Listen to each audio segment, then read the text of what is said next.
kun warraas baartii lammaffaa qabannee dhufnee jirra. Hiyyeessa namidaan dirattumee darbee akkanatti dubartiin tuni kararraa kaaftee fuutee magaalaa keessaan deemtee iddoo bashannanaa geessitee waan nyaata nyaachisuudhaaf akkasitti oofaa jirti jechuudha ammaan tana.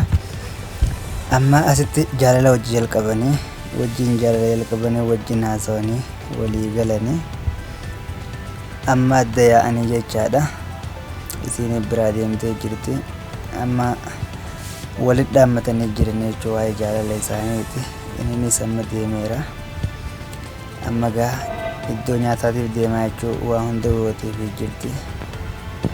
Amma mana isaa seenee gaa manni isaa mana ciisichaaf ta'u miti mana hin taane kunoo nyaata isaa nyaachaa jira. Amma isii yaadatee jechuudha.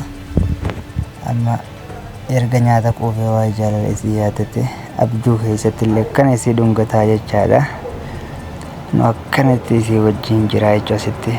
Amma bakka hirriibatti isiin bakka bareedaa amma isiin bakka bareedaa rafaa jirti jechuudha. Akkanatti wal yaadataa jiranii jechuudha ammaan tana.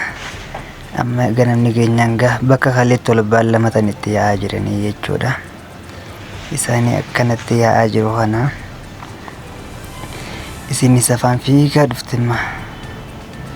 Fiigaa dhuftee hin dheebotte bishaanitti kennee obaasaa jechuudha. Waan dubartiin tun namaa taatu namni tokko garuu dubartii akka salphaatti ilaala. Kunoo amma bishaan obaasee jira jechuudha asitti. Amma asitti tattaaneeti waan isirra bulanii fi kana hunda kaawwachaa haasan akkanatti nabjoo keessa bulee yaadachaa bulee jedhanii hanganatti kunoo namni humna qabu karra jabaa isin dhufee jechuudha. Amma asitti isa qabee jechuudha. Inni kana rifatee mataa isaa cabsee ta'a itti koflaa. Amma qabeeti isa dhawaa.